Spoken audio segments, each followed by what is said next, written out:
Thomas Hobbes understood the feeling of being at the mercy of the powers above him. He is in the minority of thinkers in his age in that he was not born rich.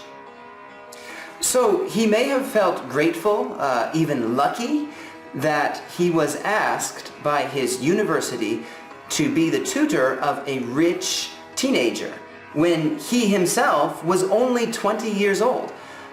And it seems he liked stability because he remained professionally connected to the family for the rest of his life, which is more than 70 years.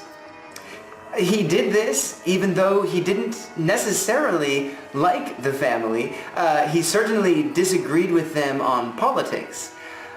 For some reason, I imagine the case of two cats who hate each other trying to survive under one roof. Well, the English government experienced a lot of ups and downs during Hobbes's life. He was born during the Spanish Armada.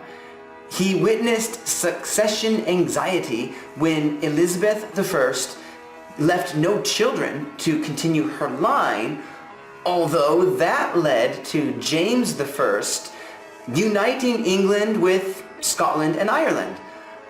But then there was a civil war which led to the execution of the king, and then a period with no monarch for 10 years.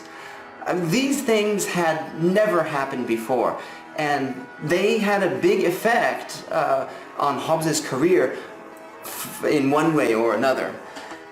The Hobbesian view is that individuals are self-interested and cannot be trusted to do what is best for the greater community. Life in the pre-government period of humanity was solitary, poor, nasty, brutish, and short. That's why we need strong leadership to set the boundaries. Under a Hobbesian state, which could mean an absolute monarchy, people can actually experience greater overall freedom. Even though they may lose the freedom to do things, they gain freedom from fear. Fears such as the fear of instability. People actually want to be under control. That's why they don't, in general, fight against their government. The Hobbesian recognition of self-interested individuals who are active about what their government can do for them is a foundation of the social contract.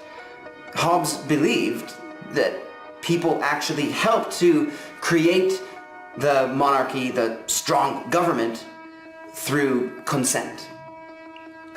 Although he was writing about kings and queens in a time of universal monarchy, interest in Hobbesian theory has risen dramatically in the era of the fall of the Soviet Union and rise of state capitalist China. So when you hear a person call a system Hobbesian, they are probably debating whether the benefits of centralized power are greater than the loss of individual freedom.